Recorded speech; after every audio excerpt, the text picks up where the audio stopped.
I was only 13 when I experienced the most terrifying day of my life. That summer, the one that stands stark in my memory, was when we visited a theme park. It was a typical summer day, the theme park alive with the hum of energy and excitement. The air was filled with laughter and the enticing aroma of cotton candy and popcorn. Brightly colored game booths clattered with the sound of joyous victories. I remember feeling a wave of giddy anticipation, but beneath it, a flicker of unease.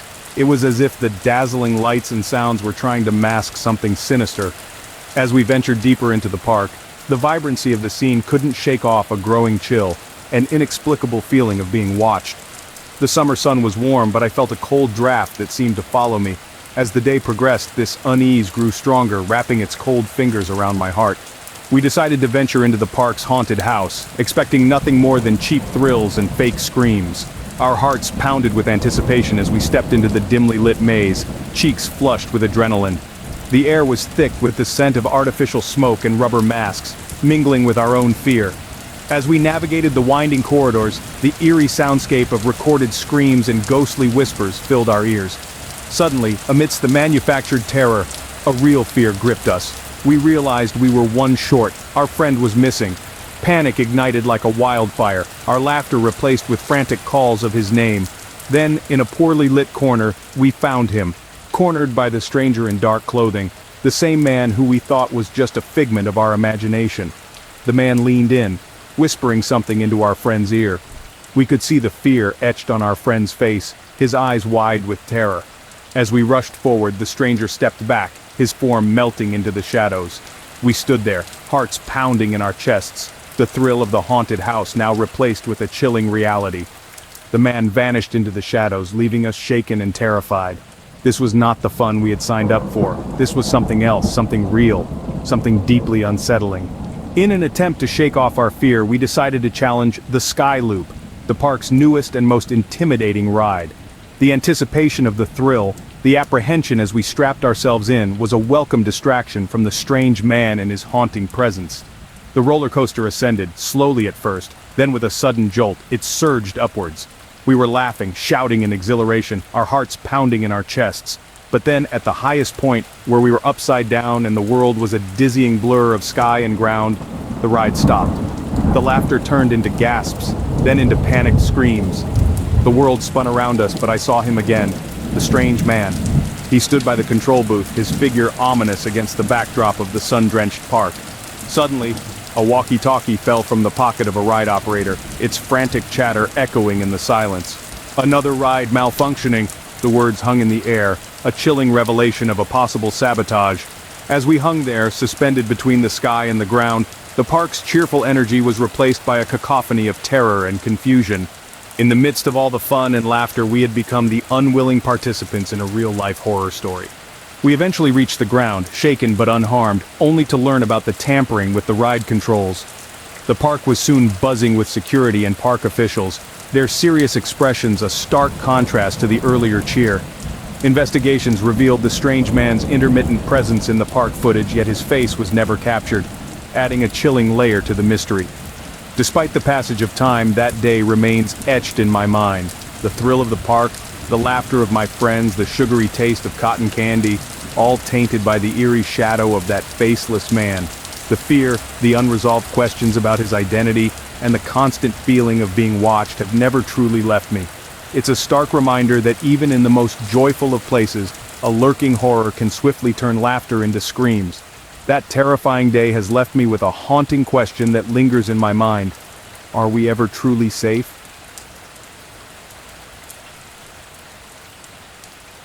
Imagine stepping into a world once filled with laughter and joy, now shrouded with an uncanny silence. This is our story. We are newlyweds embarked on a honeymoon adventure that took an unforeseen gloomy turn. As daylight spread across the sky, we stood at the gates of the amusement park, our eyes glittering with anticipation. Lisa perceived the park as an arena of bone-chilling adventures and intriguing mysteries, while I was consumed by an inexplicable sense of unease. The deserted niches of the park, draped in untamed vegetation and corroded metals, seemed to whisper an unsettling tale. Our morning was filled with exciting roller coasters and echoed laughter, a brief happiness that temporarily pushed my discomfort aside. As the sun climbed higher, Lisa's excitement was palpable, her gaze frequently wandering towards the closed-off sections, trapped in a forgotten time. Despite my consistent unease, I couldn't resist being swept away by Lisa's contagious enthusiasm. Overriding intrinsic apprehension, I found myself following Lisa into the abandoned depths of the park. Stepping over the line into the forbidden area clearly marked "Do Not Enter," a sense of foreboding washed over me. What once used to be the vibrant heart of the park now stood before me as a ghost town, a grim reminder of the relentless passage of time. The stationary rides, their once gleaming paint now faded and peeling, felt like spectral images from a forgotten era.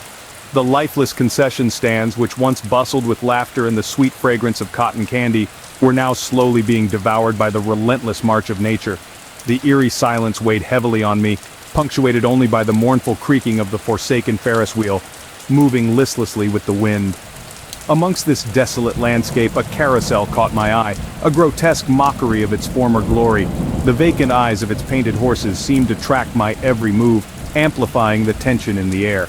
Unseen corners of the dilapidated amusement park echoed with unsettling sounds, distant clinks and rustles suggesting a presence where there should be none.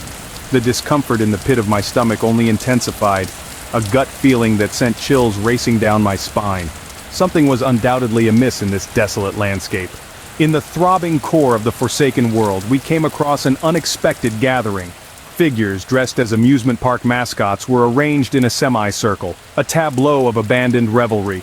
The constant smiles painted onto their faces stood out eerily against the overwhelming silence. Lisa advanced, curiosity piqued, and all at once the mascots' heads swiveled to watch her, their hollow eyes crafting a spectacle that sent chills my spine. Fear rose within me, a primal instinct warning me of an unseen danger. This terror began to consume my thoughts, urging us to retreat. However, the familiar had morphed into a labyrinth of corrosion and decay.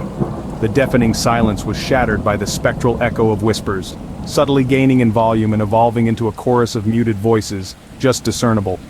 As we spun around, the mascots were bearing down on us, their rigid, inhuman movements a terrifying parody of human gesticulation. My fond recollections of these once joyous figures were now harbingers of an inexplicable horror that was too horrifying to voice. My heart pounded an alarming beat within my chest as Lisa and I pushed on without relenting. What had once been our sanctuary for enjoyment was now transformed into a harrowing labyrinth of terror. Every breath I drew was a testament to the torture I was experiencing, my muscles aching with pain as they propelled me along the distorted pathways of the abandoned amusement park. The once captivating rides and quaint snack stalls, now claimed by nature's unforgiving grasp, seemed to close in on their towering shadows stretched out menacingly as if intending to ensnare us. The joyful laughter that used to echo through the park was now overpowered by the chilling giggles and whispers of the mascots tailing us. Their disjointed movements, empty stares, and the metallic, unnatural noises they emitted weaved a terrifying symphony that reverberated ominously throughout the desolate park, morphing an adrenaline-filled day into an unending nightmare. Every twist and turn we took, every path we chose, appeared to shove us deeper into the forsaken core of the park, further away from deliverance. I was engulfed by a paralyzing sense of imprisonment, the exit seeming to be nothing more than a taunting illusion. In the deepest trenches of terror, hope managed to carve a root. This thought crossed my mind as we stumbled upon a hidden maintenance shed. Hastening to secure the door, I could feel the rhythm of my heartbeat pulsing like a frantic drumbeat, the chilling echoes of our pursuers still clawing at my senses. Inside the shed, fragments of the park's past lay scattered haphazardly. Within the chaos, we stumbled upon a chilling discovery, uniforms mirroring those worn by our monstrous hunters. My blood ran cold, a wave of realization hitting me hard. These mascots were not official but twisted impersonations of former employees. Empowered by this revelation and a fresh determination, we rummaged through the shed, ultimately finding an old map of the park. As my fingers traced the faded lines marked a maintenance route that led back to the main park. Guided by the map and a desperate desire to live, we navigated through the pitch-black damp tunnel, our echoing footsteps whispering of impending freedom. We are finally safe, I silently considered, but the oppressive shadows of the forsaken park and the bone-chilling memory of the horror we had escaped were permanently etched into my consciousness. My relief was palpable, yet tainted with a lingering terror that clung to me just like the dampness of the tunnel we had just emerged from.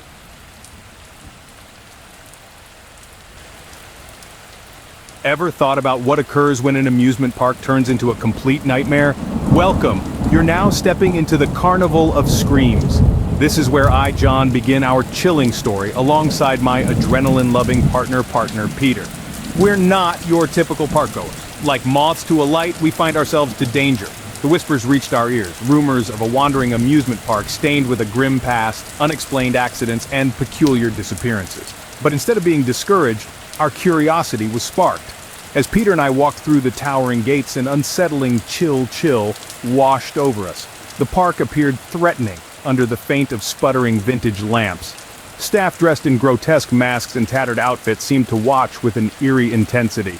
A guest book at a time-worn game booth was filled with enigmatic warnings from previous guests. We shrugged it off, blaming it on the park's scare. Unfazed by the creepy ambiance, we pushed on, our hearts pounding with both enthusiasm and a touch of fear. The first attraction, a carousel, seems harmless at the initial inspection, but a peculiar detail sends a chill down my spine. I can sense the cold, unyielding saddle beneath me as I mount the exquisitely carved horse alongside Peter.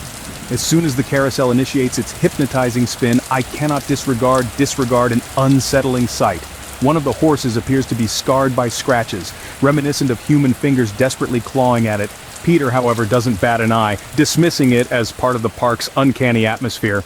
As we venture deeper into the park, the sounds of joy and music fade into a distant echo. Some sections are cordoned off with under-maintenance placards, yet there's something about these areas, it feels as if there's a concealed truth lurking just behind these barriers. I notice something that sends a shiver coursing through my body, a streak of fresh, dark stains disappearing behind a blockade, pointing towards the park's hidden service corridors. Once again, Peter is nonchalant, blaming a spilled or an accident-prone park worker. Despite Peter's nonchalance, I can feel a burgeoning unease in both of us. As we delve further into the park, the carnival's jovial exterior starts to crack, unveiling a far more menacing reality. Gathering my courage, I decide to face the park's notorious ghost train, oblivious to the horrors that lie ahead. Boarding the train, I feel a mix of excitement and apprehension. My heart beats aggressively, echoing my anticipation and fear. We journey through chilling scenes of horror, each more unnerving than the last. The authenticity in the actors' performances sends chills down my spine, their grotesque makeup stirring in my stomach. Laughter and terrified screams of my fellow passengers bounce around in the pitch darkness, adding fuel to the of my anxiety. Suddenly, the train lurches to a stop. The abruptly ceases. The lights flicker and die out, plunging me into a sea of darkness. The ensuing silence strikes me like a physical blow. As the emergency lights flicker to life, a gruesome sight me. An actor from a previous scene lies dead in my compartment, the makeup terrifyingly realistic, the blood disconcertingly fresh. The once boisterous laughter is replaced by a deafening silence. In the dim light of the emergency lamps, reality and horror blend into a horrifying nightmare. Fleeing from the ghost train, I stumble upon a horrifying sight, the park's grotesque underbelly. Together with Peter, we manage to pry open the compartment door to reveal a narrow, dimly lit passage. It's a stark contrast to the bright, though unnerving carnival outside. The distant hum of machinery and the subtle rustle of movement against the stony silence amplifies our unease. With every step further into the unknown, I feel my heart pounding relentlessly against my ribcage. A massive room unfolds before us, packed with discarded props and costumes, all ominously stained with what looks disturbingly like real blood. Among the grim spectacle, personal items, wallets, watches, and even ID cards are strewn haphazardly. The horrifying truth dawns upon us. This is no ordinary haunted house ride. Yet the terror does not end there. A low, muffled sound draws us towards a concealed arena. Through the shadows, we witness park-goers, terror etched across their faces, being ruthlessly chased by masked figures. A spectacle cruelly watched by an unseen audience through one-way glass. My blood runs cold as the reality sinks in. Peter and I are unwitting players in this nightmarish game. My worst fears have become a chilling reality, and my mind races as I grapple with the shocking revelation. In this desperate race, time morphs into our adversary. With my heart pounding and adrenaline surging, we, Peter and I, navigate the labyrinthine service corridors. We are the hunted, skillfully evading our hidden assailants. Miraculously, we slip away, breaking free into the biting grasp of the frigid night. The numbing cold intensifies the tremors in my hands as I hastily dial for the authorities, my speech a chaotic tangle of dread and disbelief. Like a battalion of angry hornets, the authorities descend upon the park. Their investigation unravels a spine-chilling truth that sends ripples of fear coursing through me. The Carnival of Screams was nothing more than a grotesque human hunting spectacle. Subsequent media frenzy strikes like a lightning bolt, revealing the park's sinister past and a series of cover-ups that I still grapple to understand. Yet the individuals behind this monstrous game disappear. Dissolving into the shadows, they a legacy of fear that lingers in every corner of the now abandoned park. The park may stand silent, its once lively grounds now eerily quiet, but it persists in my nightmares. An everlasting reminder of the atrocities that occurred within its boundaries, permanently carved into my memory, a wound that time may never remedy.